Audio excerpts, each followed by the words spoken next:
Ipinagdiwang ng Rising Era Dynasty o Red Incorporated ang kanilang ikapitong anibersaryo nitong Oktubre 26, araw ng Linggo, sa isang hotel sa Pasay City.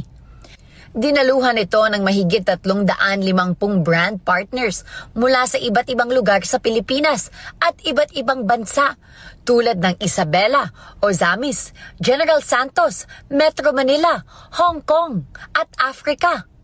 Binigyan diin ng presidente nito na si Red Era na siya ring tumatayong Chief Executive Officer ng nasabing kumpanya na layunin ng Red Inc. na makatulong sa mas maraming tao na umasenso sa mga paparating pangtaon sa pamamagitan ng tamang sistema, dekalidad na mga produkto at buong suporta para sa lahat ng kanilang brand partners.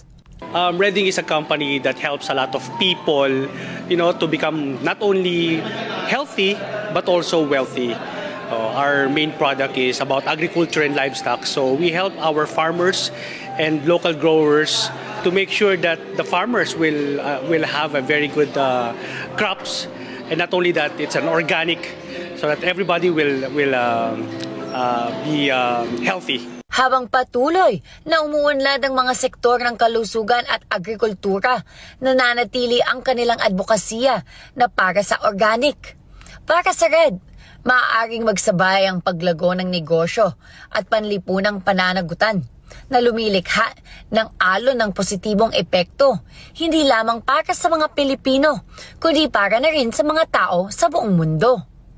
Hindi lang sila sumusuporta sa lumalaking pangangailangan para sa revolusyong pangnutisyon, kundi pati na rin sa kanilang pagtulong upang may sakatuparan ang layuning ito.